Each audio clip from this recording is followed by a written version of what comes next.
अस्सलामुअलैकुम नाज़रीन, आज हम आपको हज़रत इब्राहीम अलैहिस्सलाम के बारे में बताएंगे।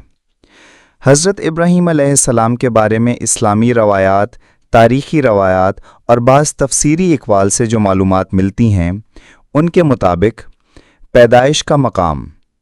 हज़रत इब्राहीम अलैहिस्सलाम की पैदाइश इराक़ के कदीम शहर बाबिल के नवाही इलाके उर या कोथा यानी कूथा में हुई। बाज़ मुहर्रिखीन उर ऑफ कैल्डिया को इनका पैदाइशी मकाम मानते हैं, जो मौजूदा जुनूबी इराक़ में वाक़ है। पैदाइश का वक्त।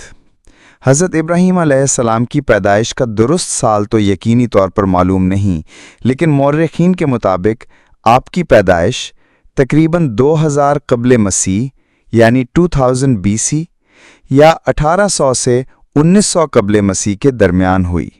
ख़ानदान व माहौल। आपके वालिद का नाम आज़र था। बाज़ के मुताबिक ये लक़ब था, असल नाम तारख। आज़र बुत तराश था और कौम नमरूद का फ़र्द था, जो बुत परस्ती में मशहूर थी। हज़रत इब्राहीम अलैहिस्सलाम ने बहुत छोटी उम्र में शिर्क और बुत परस्ती को रद्द कर दिया और तौहीद की दावत दी। कुरान मजीद में हज़रत इब्राहीम अलैहिस्सलाम का ज़िक्र कुरान पाक में 69 मरतबा आया है और आपको खलीलुल्लाह यानी अल्लाह का दोस्त, इमामुन्नास यानी लोगों का पेशवा, हनीफ यानी सीधा रास्ता इख्तियार करने वाला कहा गया है। इंशाअल्लाह कल हम आपको इस दौर के अकायद के बारे में बताएंगे। अगर वीडियो पसंद आई है तो इसे लाइक और शेयर करें। अस्सलामु अलैकुम।